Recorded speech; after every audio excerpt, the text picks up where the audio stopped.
ಬೆಂಗಳೂರಿನ ಹಲವೆಡೆ auto gas ಸಮಸ್ಯೆ ಉಂಟಾಗಿದೆ. ಯಶವಂತಪುರದಿಂದ ಮತ್ತಿಕೆರೆಗೆ ಮುಸ್ಲಿಂ ಮಹಿಳೆ ಫಾತಿಮಾ ಆಟೋ ತಳ್ಕೊಂಡು ಬಂದಿದ್ದಾರೆ. ಈ ವೇಳೆ ಸರ್ಕಾರದ ವಿರುದ್ಧ ಮಹಿಳೆ ಆಕ್ರೋಶವನ್ನು ವ್ಯಕ್ತಪಡಿಸಿದ್ದಾರೆ. ಯಾವ ಕಡೆ ಹೋದ್ರೂ ಗ್ಯಾಸ್ ಇಲ್ಲ ಅಂತಾರೆ. ಮನೆಗೆ ಸಂಸಾರ ನಡೆಸೋದು ಹೇಗೆ? ಎಲ್ಲೂ ಗ್ಯಾಸ್ ಸಿಗ್ತಿಲ್ಲ. ಓಟ್ ಕೇಳೋಕ್ ಬರ್ತಾರೆ, ಆದ್ರೆ ಈಗ ಯಾರೂ ಕೇಳ್ತಿಲ್ಲ ಅಂತ ಆಕ್ರೋಶವನ್ನು ವ್ಯಕ್ತಪಡಿಸಿದ್ದಾರೆ. ತಳ್ಕೊಂಡು ಬಂದಿದ್ದೀವಿ. ರಾಮ ಹಾಸ್ಪಿಟಲ್ಗೆ ಹೋದ್ರೆ ಅಲ್ಲಿನೂ ಗ್ಯಾಸ್ ಇಲ್ಲ ಅಂದ್ರು. ಈಗ ನಮ್ಮ ಮನೆದು ಸಂಸಾರ ಹೇಗೆ ನಡಿಬೇಕು? ನಮ್ದು ಇರೋದು ಒಂದು ಆಟೋಲಿ ನಾವು ಕಲೆಕ್ಷನ್ ಕೊಡ್ಬೇಕಲ್ಲ. 500-600 ರೂಪಾಯಿ ದುಡಿತೀವಿ. ಅದರಲ್ಲಿ ಕಲೆಕ್ಷನ್ 300-350 ರೂಪಾಯಿ ಕೊಡ್ತೀವಿ ನಾವು. ಮತ್ತೆ ಮನೆ ಸಂಸಾರ ಹೇಗೆ ನಡೆಯೋದು? ಎಜ್ಜಿ ಸತಂಗ ಮಕ್ಕಳಿಗೆ ಇದು ಮಾಡ್ಕೊಂಡಿರ್ತಾರೆ. ತಳ್ಕೊಂಡು ಬಂದಿದ್ದೀನಿ. ನಾನು ಹಿಂದೆ ತಳ್ಕೊಂಡು ಬಂದಿದ್ದೀನಿ. ಕಲಾಸಿಪಾಳ್ಯದ ಆಟೋ ಎಲ್ಪಿಜಿ ಬಂಕ್ನಲ್ಲಿ ಗ್ಯಾಸ್ ಖಾಲಿಯಾದರೂ ಆಟೋ ಚಾಲಕರು ಗ್ಯಾಸ್ಗಾಗಿ ಕಾದು ನಿಂತಿದ್ದಾರೆ. ಬಂಕ್ನಲ್ಲಿ ಗ್ಯಾಸ್ ಇಲ್ಲ ಅಂತ ಚಾಲಕರಿಗೆ ಹೇಳಿದ್ರೂ ಕೇಳದೆ ಚಾಲಕರು ಗ್ಯಾಸ್ಗಾಗಿ ಪಟ್ಟು ಹಿಡಿದು ಕುಳಿತಿದ್ದಾರೆ. ಗ್ಯಾಸ್ ಅಭಾವದಿಂದಾಗಿ ಜೀವನ್ ಭೀಮಾನಗರ್ ಬಂಕ್ನಲ್ಲೂ ಗ್ಯಾಸ್ ಸಮಸ್ಯೆ ಉಂಟಾಗಿದೆ. ಗ್ಯಾಸ್ಗಾಗಿ ರಸ್ತೆಯಲ್ಲಿ 2 ಬದಿಯಲ್ಲಿ ಆಟೋಗಳು ಕ್ಯೂ ನಿಂತಿವೆ. ಇನ್ನು ಬೆಂಗಳೂರು ದಕ್ಷಿಣ ಭಾಗದಲ್ಲಿ 20ಕ್ಕೂ ಹೆಚ್ಚು ಆಟೋ ಎಲ್ಪಿಜಿ ಬಂಕ್ ಬಂದ್ ಆಗಿದೆ. ಬಂಕ್ ಮುಂದೆ ನೋ ಸ್ಟಾಪ್ ಬೋರ್ಡ್ ಹಾಕಲಾಗಿದೆ. ಗ್ಯಾಸ್ ಖಾಲಿಯಾಗಿದೆ ಅಂದರೂ ಆಟೋ ಚಾಲಕರು ಬಂಕ್ ಮುಂದೆಯೇ ಕಾದು ಕುಳಿತಿದ್ದಾರೆ. ಬಳ್ಳಾರಿಯಲ್ಲಿ ಬಾಣಂತಿ ಹಾಗೂ ನವಜಾತ ಶಿಶುವನ್ನ ಕರೆತಂದಿದ್ದ ಆಟೋ ಚಾಲಕ ಗ್ಯಾಸ್ಗಾಗಿ ಪರದಾಡಿದ್ದಾರೆ. ಗ್ಯಾಸ್ ಇಲ್ಲದೆ 5-6 ಕಿಲೋಮೀಟರ್ ಆಟೋ ತಳ್ಕೊಂಡು ಬಂದಿದ್ದು ಗ್ಯಾಸ್ ಬಂಕ್ಗೆ ಬಂದಿದ್ದಾರೆ. ಆದರೆ ಇಲ್ಲಿಯೂ ಗ್ಯಾಸ್ ಸಿಗ್ತಿಲ್ಲ. ಬಾಣಂತಿಗೆ ಹೋಲಿಕೆ ಬಿಚ್ಚಿಸಲು ಹೋಗ್ತಿದ್ದೇವೆ, ಆದರೆ ಗ್ಯಾಸ್ ಇಲ್ಲದೆ ಸಮಸ್ಯೆ ಉಂಟಾಗಿದೆ ಅಂತ ಹೇಳಿದ್ದಾರೆ. ಸಿಲಿಂಡರ್ಗಾಗಿ ಗ್ಯಾಸ್ ಗೋಡೌನ್ ಮುಂದೆ ಗ್ರಾಹಕರು ಕಾದು ಕುಳಿತ ಘಟನೆ ಬಳ್ಳಾರಿಯ ಕುರುಗೋಡು ತಾಲೂಕಿನ ಕೋಳೂರು ಗ್ರಾಮದಲ್ಲಿ ನಡೆದಿದೆ. ಈ ವೇಳೆ ಸಿಲಿಂಡರ್ ತುಂಬಿದ ವಾಹನ ಬಂದ ಕೂಡಲೇ ಅಡುಗೆ ಅನಿಲ ಪಡೆಯಲು ಸಾರ್ವಜನಿಕರು ಹರಸಾಹಸ ಪಟ್ಟಿದ್ದಾರೆ. ಫುಡ್ ಕೋರ್ಟ್ ವ್ಯಾಪಾರಿಗಳಿಗೂ ಗ್ಯಾಸ್ ಸಿಲಿಂಡರ್ ಸಮಸ್ಯೆ ಎದುರಾಗಿದೆ. ಹಾಸನದ ಫುಡ್ ಕೋರ್ಟ್ ಹೋಟೆಲ್ನಲ್ಲಿ ಗ್ಯಾಸ್ ಇಲ್ಲದೆ ಮಾಲೀಕರು ಪರದಾಡಿದ್ದಾರೆ. ಈ ಬಗ್ಗೆ ಮಾಧ್ಯಮಗಳಿಗೆ ಮಾತನಾಡಿದ ಫುಡ್ ಕೋರ್ಟ್ ವ್ಯಾಪಾರಿಗಳು, 1 ದಿನ ಅಂಗಡಿ ತೆಗೆದ್ರೆ 1 ವಾರ ರಜೆ ಮಾಡುವ ಪರಿಸ್ಥಿತಿ ಇದೆ. ಫುಡ್ ಕೋರ್ಟ್ ಹೋಟೆಲನ್ನೇ ನಂಬಿ ಜೀವನ ಮಾಡ್ತಿದ್ದೇವೆ. ಇದನ್ನ ಬಿಟ್ರೆ ಬೇರೆ ವೃತ್ತಿ ನಮಗೆ ಗೊತ್ತಿಲ್ಲ. 16 ವರ್ಷಗಳಿಂದ ರಸ್ತೆ ಬದಿ ಹೋಟೆಲ್ ಮಾಡ್ಕೊಂಡು ಬರ್ತಾ ಇದ್ದೀವಿ. ಕಮರ್ಷಿಯಲ್ ಗ್ಯಾಸ್ಗೆ ಭಾರಿ ಸಮಸ್ಯೆಯಾಗಿದೆ. ಆದಷ್ಟು ಬೇಗ ಸಮಸ್ಯೆ ಬಗೆಹರಿಸುವಂತೆ ಹೋಟೆಲ್ ವ್ಯಾಪಾರಿಗಳು ಮನವಿ ಮಾಡಿದ್ದಾರೆ. ಗ್ಯಾಸ್ ಸಿಗದಿರೋದ್ರಿಂದ ಸಖತ್ ಪ್ರಾಬ್ಲಮ್ ಆಗ್ತಿದೆ. ಇನ್ನೊಂದು ಮನೆದು ಗ್ಯಾಸು ಸಿಗ್ತಾ ಇಲ್ಲ. ಇನ್ನು ಕಮರ್ಷಿಯಲ್ದು ಇನ್ನೂ ಪ್ರಾಬ್ಲಮ್ ಆಗಿದೆ. ಅದ್ರದಂತೂ ಕೇಳಂಗೆ ಇಲ್ಲ. ಇನ್ನು ಅದನ್ನ ಇಟ್ಕೊಂಡೇ ವ್ಯಾಪಾರ ಮಾಡಬೇಕು. ಇನ್ನು ಮನೆ ತಂದು ಇಲ್ಲಿ ಇಟ್ಕೊಂಡ್ರೆ ಈಗ ಅವ್ರವ್ರು ಬಂದು ಇದು ಮಾಡ್ತಾರೆ. ಸಖತ್ ಹಿಂಸೆ ಆಗ್ಬಿಡುತ್ತೆ. ಈಗ ಹೆಂಗಾಗೈತೆ ಅಂದ್ರೆ 1 ದಿನ ವ್ಯಾಪಾರ ಮಾಡೋದು 8 ದಿನ ಬಾಕ್ಲಾಕೋದು, ಈ ತರ ಆಗಿದೆ. ಗ್ಯಾಸ್ ಸಮಸ್ಯೆ ಇದೆ. ನಾವು 15 ಗಾಡಿ ಹಾಕಿ ಇವತ್ತು ಓಪನ್ ಮಾಡಿದೀವಿ. ಇವತ್ತು ಹಾಕಿ ನಾಳೆ ಹಾಕ್ತಿವಿ. ಇನ್ನು ಕ್ಲೋಸ್ ಮಾಡ್ಬೇಕು ಸರ್. ಸಿಲಿಂಡರ್ ಇಲ್ಲ ನಮ್ಮ ಹತ್ರ. ಒಲೆ ರೆಡಿ ಮಾಡ್ತಾ ಇದೀವಿ. ನಾವು ಒಲೆಯಲ್ಲಿ ಓನರ್ ಬೇರೆ ರೆಡಿ ಮಾಡಂಗಿಲ್ಲ. ಸ್ವಲ್ಪ ಪ್ರಾಬ್ಲಮ್ ಇದೆ, ಮಾಡಬೇಡಿ ಅಂತಾರೆ. ಅದನ್ನ ಕಷ್ಟ ಆಗಿದೆ. ಗಾಡಿ ಹಾಕಕ್ ಆಗ್ತಿಲ್ಲ. ಇನ್ನೇನು ಸ್ವಲ್ಪ ಜನ ಕುಕ್ಕುಟೋದ್ಯಮಕ್ಕೂ ಕೊಲ್ಲಿ ಯುದ್ಧದ ಎಫೆಕ್ಟ್ ತಟ್ಟಿದೆ. ಹೊರದೇಶಗಳಿಗೆ ಕೋಳಿ ಮೊಟ್ಟೆ ರಫ್ತು ಸ್ಥಗಿತವಾಗಿದೆ. ಉತ್ಪಾದನೆ ಹೆಚ್ಚಳವಾದ ಪರಿಣಾಮ ಏಕಾಏಕಿ ಮೊಟ್ಟೆ ಬೆಲೆ ಕುಸಿತವಾಗಿದೆ. 1 ತಿಂಗಳಲ್ಲಿ 2 ರಿಂದ 3 ರೂಪಾಯಿ ಕುಸಿತವಾಗಿದೆ. 7 ರೂಪಾಯಿ ಇದ್ದ ಮೊಟ್ಟೆ ಬೆಲೆ 4 ರೂಪಾಯಿಗೂ ಇಳಿದಿದ್ದು ಪೌಲ್ಟ್ರಿ ಉದ್ಯಮಕ್ಕೂ ಕೂಡ ಭಾರಿ ಹೊಡೆತ ಬಿದ್ದಿದೆ. ಹೀಗಾಗಿ ಚಾಮರಾಜನಗರದಲ್ಲಿ ಮೊಟ್ಟೆ ವ್ಯಾಪಾರ ಮಾಡುವ ವ್ಯಾಪಾರಿ ತಮ್ಮ ಕಷ್ಟ ಹೇಳಿಕೊಂಡಿದ್ದಾರೆ. ಈಗ ಯುದ್ಧ ಸ್ಟಾರ್ಟ್ ಆಗಿದ್ದರಿಂದ ಮೊಟ್ಟೆ ವ್ಯಾಪಾರಕ್ಕೆ ಜನಗಳಿಗೆ ಅನಾನುಕೂಲ ಆಗಿದೆ. ರೈತರಿಗೆ ಮುಖ್ಯವಾಗಿ ವರ್ತಕರಿಗೆ ಹಾಗೂ ಎಲ್ಲರಿಗೂ ಅನಾನುಕೂಲ ಆಗಿದೆ. ಈ ಸಂದರ್ಭದಲ್ಲಿ ಮಾರುಕಟ್ಟೆಯಲ್ಲಿ ಮೊಟ್ಟೆಯ ಪ್ರೊಡಕ್ಷನ್ ಜಾಸ್ತಿ ಆಗಿರೋದ್ರಿಂದ, ಬೇಸಿಗೆ ಬಂದಿರೋದ್ರಿಂದ ಹಾಗೂ ಬೇಸಿಗೆಯಲ್ಲಿ ಜನ ಮೊಟ್ಟೆ ತಿನ್ನೋದು ಇಂಡೇಟ್ ಹಾಕುವ ಭಾವನೆ ಇರೋದ್ರಿಂದ ಮೊದಲು ನವೆಂಬರ್-ಡಿಸೆಂಬರ್ ತಿಂಗಳಲ್ಲಿ 7 ರೂಪಾಯಿವರೆಗೂ ಮೊಟ್ಟೆ ಧಾರಣೆ ರೀಚ್ ಆಗಿತ್ತು. ಈಗ ದೇಶೀಯ ಮಾರುಕಟ್ಟೆಯಲ್ಲಿ ಮೊಟ್ಟೆ ಧಾರಣೆ ಅಧಿಕವಾಗಿ ಕಂಡು ಬಂದಿದ್ದು, ಈಗ ಪ್ರಸ್ತುತ ಯುದ್ಧ ಹಾಗೂ ಬೇಸಿಗೆಯಲ್ಲಿ ಸ್ಕೂಲು, ಕಾಲೇಜು, ಅಂಗನವಾಡಿಗಳೆಲ್ಲ ಕುಸಿತವಾಗಿ ಬಂದಾಗಿರೋ ಕಾರಣ, ಹೋಟೆಲಲ್ಲಿ ಗ್ಯಾಸ್ ಸಿಗದಿರೋ ಕಾರಣ ಸಡನ್ ಆಗಿ ಈ ಸಮಸ್ಯೆ ತಂದಿರೋದ್ರಿಂದ ಸದ್ಯದ ಪರಿಸ್ಥಿತಿಯಲ್ಲಿ ಮೊಟ್ಟೆ ಧಾರಣೆ ಕಮ್ಮಿ ಆಗಿದ್ದು, ಇದರಿಂದ ರೈತರಿಗೆ, ವರ್ತಕರಿಗೆ ಸುಮಾರು ಜನ ಇದನ್ನು ನಂಬಿಕೆ ಪರೋಕ್ಷವಾಗಿ ಸುಮಾರು ಜನಕ್ಕೆ ತೊಂದರೆ. ಗ್ಯಾಸ್ ಸಮಸ್ಯೆ ಕುರಿತು ದೇವನಹಳ್ಳಿಯಲ್ಲಿ ಸಚಿವ ಕೆಎಚ್ ಮುನಿಯಪ್ಪ ಮಾತನಾಡಿದ್ದು, ಯುದ್ಧದ ಮಧ್ಯೆಯೇ ಇಷ್ಟೆಲ್ಲ ರಾದ್ಧಾಂತ ನಡೀತಾ ಇದೆ. ಇನ್ನೂ ಕೂಡ ಯುದ್ಧ ನಿಂತಿಲ್ಲ. ಚುನಾವಣೆ ಇರೋದ್ರಿಂದ ಅಧಿಕಾರಿಗಳನ್ನು ಕರೆಸಿ ಮೀಟಿಂಗ್ ಮಾಡಲಿಕ್ಕೆ ಆಗಲಿಲ್ಲ. 5ನೇ ತಾರೀಕು ಸಾಧ್ಯವಾದರೆ ಮೀಟಿಂಗ್ ಮಾಡ್ತೇನೆ. 25ನೇ ದಿನಕ್ಕೆ ನಗರದಲ್ಲಿ, 45 ದಿನಕ್ಕೆ ಹಳ್ಳಿಯಲ್ಲಿ ಸಿಲಿಂಡರ್ ಕೊಡಲಾಗ್ತಾ ಇದೆ. ಅದರಲ್ಲಿ ಏನೂ ತೊಂದರೆ ಇಲ್ಲ. ಇದರಲ್ಲಿ ವಿನಾಕಾರಣ ಗೊಂದಲ ಸೃಷ್ಟಿಯಾಗಿದೆ. ಆಟೋ ಗ್ಯಾಸ್ನಲ್ಲಿ 3,000 ಸಿಲಿಂಡರ್ ದಿನ ಕೊಡ್ತಾ ಇದ್ದೀವಿ. ಆಟೋದವರು ಪ್ರತಿನಿತ್ಯ ಖಾಸಗಿಯವರ ಬಳಿ ತೆಗೆದುಕೊಳ್ತಾ ಇದ್ರು. ಈಗ ರೇಟ್ ಜಾಸ್ತಿ ಆಗಿದೆ ಅಂತ ಇಲ್ಲಿಗೆ ಬಂದಿದ್ದಾರೆ. ಹೆಚ್ಚು ಹಣ ತಗೊಂಡ್ರೆ ಕ್ರಮ ಕೈಗೊಳ್ತೀವಿ ಅಂತ ಹೇಳಿದರು. ಗ್ಯಾಸ್ ನೋಡಪ್ಪ, ಯುದ್ಧ ನಡೀತಾನೆ ಇದೆ, ಯುದ್ಧ ನಿಲ್ತಿಲ್ಲ, ಆದರೂ ಕೂಡ ಸ್ವಲ್ಪ ಮಟ್ಟಿಗೆ ನಡೀತಾ ಇದೆ. ನಾನು ಈ ಎಲೆಕ್ಷನ್ ನಡೀತಾ ಇರೋದ್ರಿಂದ ಅವ್ನು ಕರೆಸಿ ಮೀಟಿಂಗ್ ಮಾಡೋಕ್ಕಾಗಲಿಲ್ಲ. ನಾನು ನಾಳೆ 5ನೇ ತಾರೀಕು ಸಾಧ್ಯವಾದರೆ ಕರೆಸಿ ಮಾತಾಡಿ ಸ್ಟೇಜ್ ಏನು ಅಂತ. ಬಟ್ ನಿಮಗೆ 25 ದಿನಕ್ಕೆ ಟೌನಲ್ಲಿ ಕೊಡ್ತಾರೆ, 45 ದಿನಕ್ಕೆ ಹಳ್ಳಿಗಳಲ್ಲಿ ಕೊಡ್ತಾರೆ. ಅದ್ರದ್ದೇನು ತೊಂದರೆ ಇಲ್ಲ. ಅಲ್ಲಿ ಗೊಂದಲ ವಿನಾಕಾರಣವಾಗಿ ಸೃಷ್ಟಿ. ಮಧ್ಯಪ್ರಾಚ್ಯದಲ್ಲಿ 34ನೇ ದಿನವೂ ಯುದ್ಧ ನಡೀತಾ ಇದ್ದು ಇರಾನ್ನ ಎಸ್ಫಹಾನ್ ಮೇಲೆ ಅಮೆರಿಕ ಭೀಕರ ದಾಳಿ ಮಾಡಿದೆ. ಇರಾನ್ IRGC ಮಿಸೈಲ್ ಬೇಸ್ ಗುರಿಯಾಗಿಸಿ ದಾಳಿ ಮಾಡಿದ್ದು ಅಮೆರಿಕ ದಾಳಿಗೆ ಇಡೀ ಪ್ರದೇಶ ಹೊತ್ತಿ ಉರಿದಿದೆ.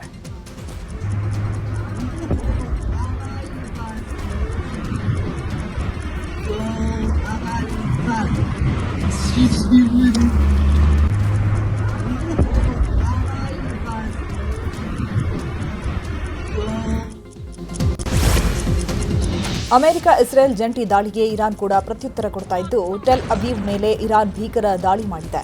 ಅಮೆರಿಕದ ವಾಯುನೆಲೆಗಳ ಮೇಲೆಯೇ ಗುರಿಯಾಗಿಸಿ ಇರಾನ್ ದಾಳಿ ಮಾಡ್ತಾ ಇದ್ದು ಟೆಲ್ ಅವೀವ್ ಮೇಲೆ ಮಿಸೈಲ್ ದಾಳಿ ಮಾಡಿದ್ದು ಭೀಕರ ದಾಳಿಗೆ ಟೆಲ್ ಅವೀವ್ ಜನರು ಬೆಚ್ಚಿ ಬಿದ್ದಿದ್ದಾರೆ. ದಾವಣಗೆರೆಯಲ್ಲಿ ಸಿಎಂ ಸಿದ್ದರಾಮಯ್ಯ ಕಾಂಗ್ರೆಸ್ ಅಭ್ಯರ್ಥಿ ಪರವಾಗಿ ಭರ್ಜರಿ ಕ್ಯಾಂಪೇನ್ ನಡೆಸಿದ್ದಾರೆ. ಈ ನಡುವೆಯೇ ನಗರದಲ್ಲಿರುವ ದುರ್ಗಾಂಬಿಕಾ ದೇವಸ್ಥಾನದಲ್ಲಿ ಸಿಎಂ ವಿಶೇಷ ಪೂಜೆ ಸಲ್ಲಿಕೆ ಮಾಡಿದ್ರು. ಇದಾದ ಬಳಿಕ ವೀರಭದ್ರೇಶ್ವರ ದೇಗುಲಕ್ಕೂ ಸಿಎಂ ಭೇಟಿ ನೀಡಿ ದೇವರ ದರ್ಶನ ಪಡೆದುಕೊಂಡಿದ್ದಾರೆ. ಒಂದು ಲಕ್ಷ ಮತ್ತು ಕುರಿ ಕೋಳಿ ಎಲ್ಲ ದುರ್ಗಮ್ಮಂತೆ ಅದಕ್ಕೆ ಶಾಂತಿ ಆಗೈತಲ್ಲ ಊರು. ಅಣ್ಣ ಇದು ಇವ್ರ ಫ್ಯಾಕ್ಟ್ರಿ ಅಂತಾರೆ, ನಾವು ದೊಗ್ಗಟ್ಟಿ ಮಲ್ಲಿಕಾರ್ಜುನ ಅವರು ಅಲ್ಲಿಂದಾನೆ ಅಮ್ಮ ಬಂದಿರೋದು ದೊಗ್ಗತ್ತಿ ಅಂತ. ಇದಾದ ಬಳಿಕ ಸಿಎಂ ಸಿದ್ದರಾಮಯ್ಯ ದರ್ಗಾಗೂ ಭೇಟಿ ಕೊಟ್ಟರು. ಹಳೇಪೇಟೆಯ ಇತಿಹಾಸ ಪ್ರಸಿದ್ಧ ದರ್ಗಾಗೆ ಸಿಎಂ ಭೇಟಿ ನೀಡಿ ಪ್ರಾರ್ಥನೆ ಸಲ್ಲಿಸಿದ್ದಾರೆ.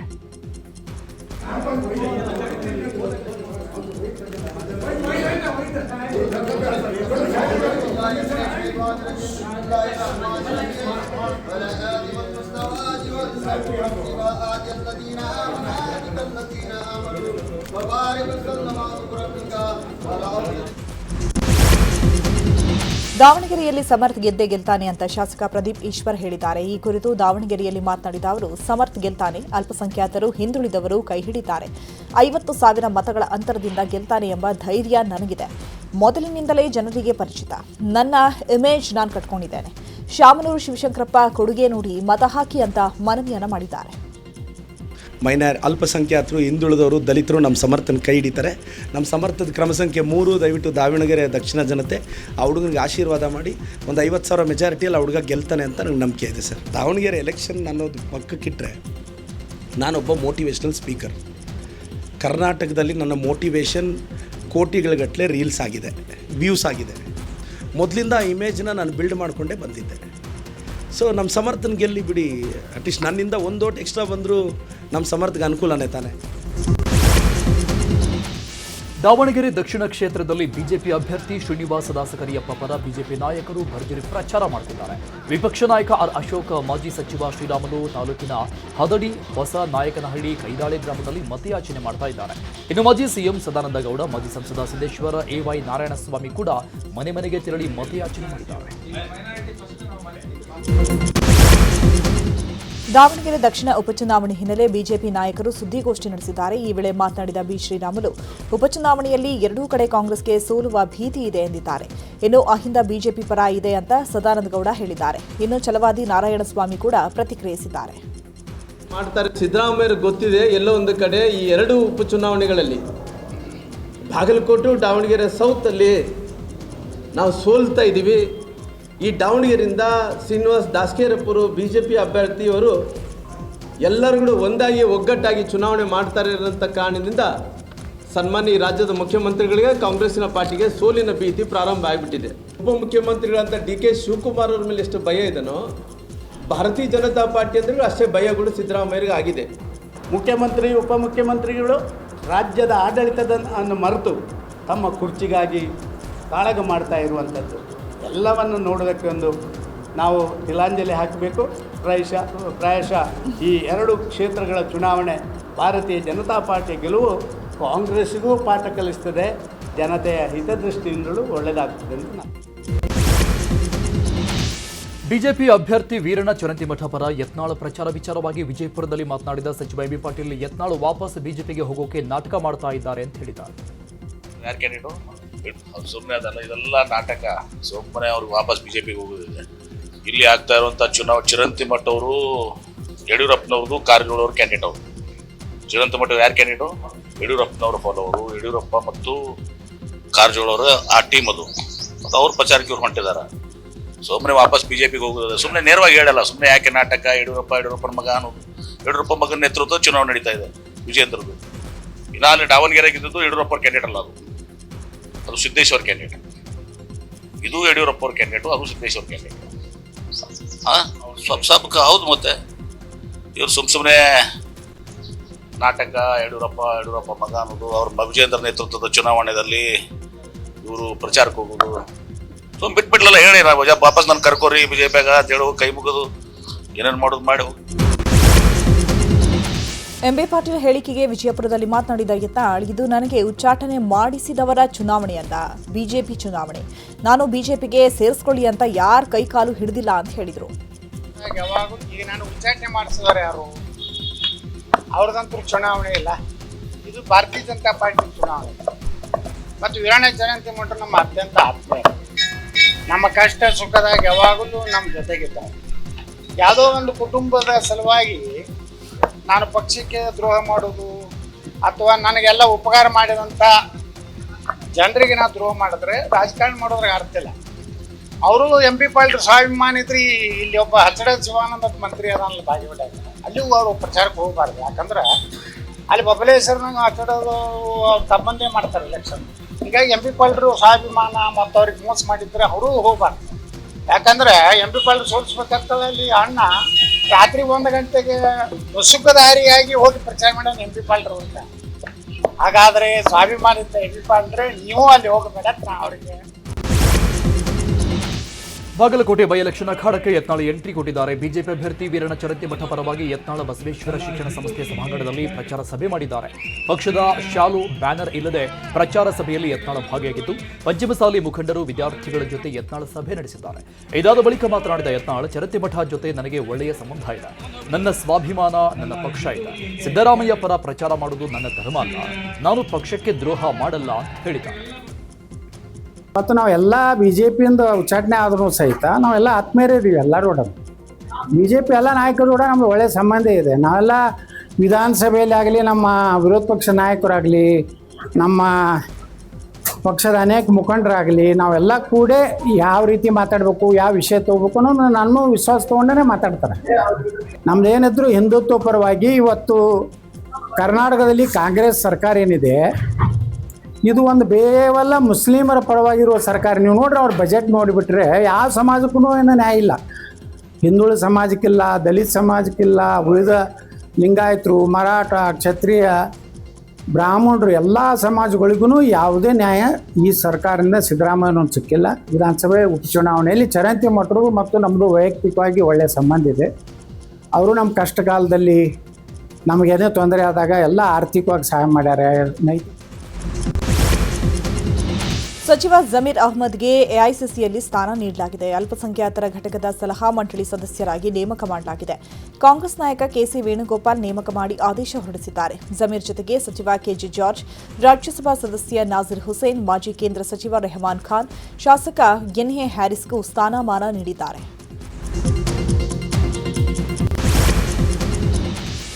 ನಾಳೆ ಬೆಂಗಳೂರಿಗೆ ಕೇಂದ್ರ ಗೃಹ ಸಚಿವ ಅಮಿತ್ ಶಾ ಆಗಮಿಸಲಿದ್ದಾರೆ. ನಾಡಿದ್ದು ಖಾಸಗಿ ಕಾರ್ಯಕ್ರಮವೊಂದರಲ್ಲಿ ಭಾಗಿಯಾಗಲಿದ್ದಾರೆ. ನೆಲಮಂಗಲದ ಬಿಜಿಎಸ್ ವಿಜ್ಞಾತಂ ಮೈದಾನದಲ್ಲಿ ನಡೆಯಲಿರುವ ಹಿಂದೂ ಧರ್ಮ ಆಚಾರ್ಯ ಸಭಾ ಕಾರ್ಯಕ್ರಮದಲ್ಲಿ ಭಾಗಿಯಾಗಲಿದ್ದಾರೆ.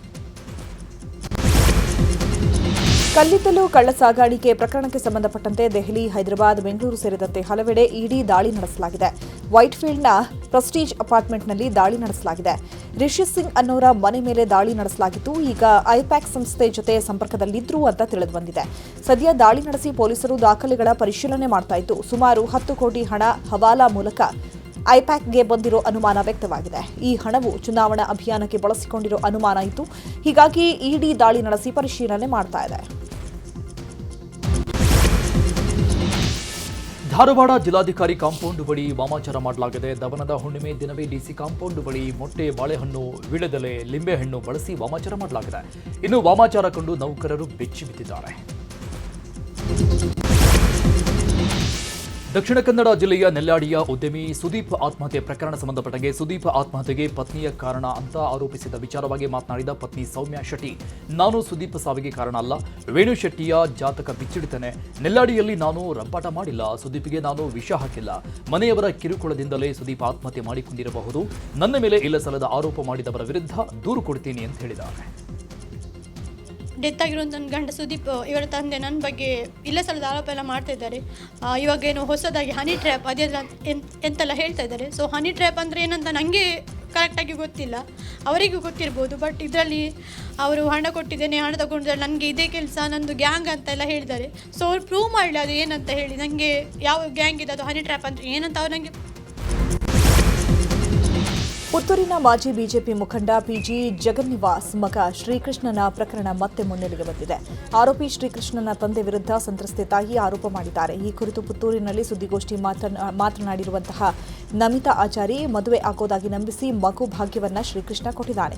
ಮಗುವಿಗೆ 9 ತಿಂಗಳು ಕಳೆದಿದೆ. ಮೋಸ ಮಾಡಿದ್ರೂ ಆರೋಪಿಯ ತಂದೆ ವಿರುದ್ಧ ನಾನು ಮಾತನಾಡಿಲ್ಲ. ಆದರೆ ಈಗ ನಾನು ಆರೋಪಿಯ ತಂದೆಗೆ ಧಾರ್ಮಿಕ ಕಾರ್ಯಕ್ರಮಗಳಲ್ಲಿ ಅವಕಾಶ ಕೊಡಬಾರದು ಅಂತ ಸಮಾಜವನ್ನ ಕೇಳ್ಕೊಳ್ತಾ ಇದ್ದೀನಿ. ಆತನನ್ನ ದೇವಸ್ಥಾನದ ಧಾರ್ಮಿಕ ಕಾರ್ಯಗಳಿಂದ ದೂರ ಇಡಬೇಕು, ನಮಗೆ ನ್ಯಾಯ ಕೊಡಿಸಬೇಕು ಅಂತ ಹೇಳಿದ್ದಾರೆ. ನಾಳೆ ಅವರು ಬಂದು ನಾನು ಹೋರಾಟಕ್ಕೆ ನಾನು ರೆಡಿ ಇದ್ದೇನೆ. ನನ್ನ ಮಗಳಿಗೆ ನ್ಯಾಯ ಸಿಗದೆ ನಾನು ಬಿಡುವುದೇ ಇಲ್ಲ. ನಾನು ಇಷ್ಟುವರೆಗೆ ನಮ್ಮ ನಂಜುಂಡಿ ಅವರು ಕೇಳ್ಕೊಂಡು ಕೂತಿದ್ದೇನೆ ಈಗ, ಸರ್ ನನಗೆ ನ್ಯಾಯ ಕೊಡಿಸ್ತಾರೆ ಅಂತ. ಅದೇ ಇದರಲ್ಲಿ ಇದ್ದೇನೆ. ಮುಂದೆ ಅವರು ಇದ್ದಾರೆ, ನೆಕ್ಸ್ಟ್ ಯಾರು ಬರ್ತಾರೆ ನನ್ನ ಮಗಳಿಗೆ ನ್ಯಾಯ ಕೊಡಿಸ್ಲಿಕ್ಕೆ, ಯಾರು ಹೋರಾಟಕ್ಕೆ ರೆಡಿ ಇದ್ದಾರೆ ಅವ್ರ ಜೊತೆ ನಾನು ಹೋಗ್ಲಿಕ್ಕೆ ರೆಡಿ ಇದ್ದೇನೆ. ಇಷ್ಟುವರೆಗೆ ನಾವು 10ನೇ ತಿಂಗಳು ಮಗುವಿಗೆ ಅನ್ಯಾಯ ಆಗ್ತದೆ, ಯಾರು ಕೇಳೋರು ಯಾರು. ಡಿಪ್ಸ್ ಹಾಕಿಸಿಕೊಂಡೇ ವಿದ್ಯಾರ್ಥಿ ಎಸ್ಎಸ್ಎಲ್ಸಿ ಪರೀಕ್ಷೆ ಬರೆದಿದ್ದಾನೆ. ಚಿಕ್ಕಮಗಳೂರಿನ ಬಣಕಲ್ ಪ್ರೌಢಶಾಲೆಯ ವಿದ್ಯಾರ್ಥಿ ಗಗನ್ ಬೆಳಗ್ಗೆ ಎಕ್ಸಾಮ್ಗೆ ಬಂದಾಗ ಅಸ್ವಸ್ಥಗೊಂಡಿದ್ದರು. ಕೂಡಲೇ ಅವರನ್ನು ಆಸ್ಪತ್ರೆಗೆ ಕರೆದೊಯ್ಯಲಾಗಿತ್ತು. ಬಳಿಕ ಆಸ್ಪತ್ರೆಯಲ್ಲಿ ಗ್ಲೂಕೋಸ್ ಡ್ರಿಪ್ಸ್ ಹಾಕಿಸಿಕೊಂಡು ವೈದ್ಯರ ಸಲಹೆ ಮೇರೆಗೆ ವಿದ್ಯಾರ್ಥಿ ಶಾಲೆಗೆ ಆಗಮಿಸಿ ಎಸ್ಎಸ್ಎಲ್ಸಿ ಕೊನೆಯ ಪರೀಕ್ಷೆಯನ್ನು ಬರೆದಿದ್ದಾರೆ. ಹಿಂದೂ ರಾಷ್ಟ್ರದ ಸಂಸ್ಥಾಪನೆ ಮತ್ತು ಹನುಮಾನ್ ಜಯಂತಿ ನಿಮಿತ್ತ ವಿಜಯನಗರದ ಹೊಸಪೇಟೆಯ ಒಡಕರಾಯ ದೇಗುಲದ ಬಳಿ ಹನುಮಾನ್ ಚಾಲೀಸ ಪಠಣ ಮಾಡಲಾಗಿದೆ. ಸುಮಾರು 2 ತಾಸುಗಳ ಕಾಲ ನಿರಂತರವಾಗಿ ಮಕ್ಕಳು, ಮಹಿಳೆಯರು, ಯುವಕರು, ವೃದ್ಧರು ಹನುಮಾನ್ ಚಾಲೀಸ ಪಠಣ ಮಾಡಿದ್ದಾರೆ. ಬಳಿಕ ಮೆರವಣಿಗೆ ನಡೆಸಲಾಗಿದೆ.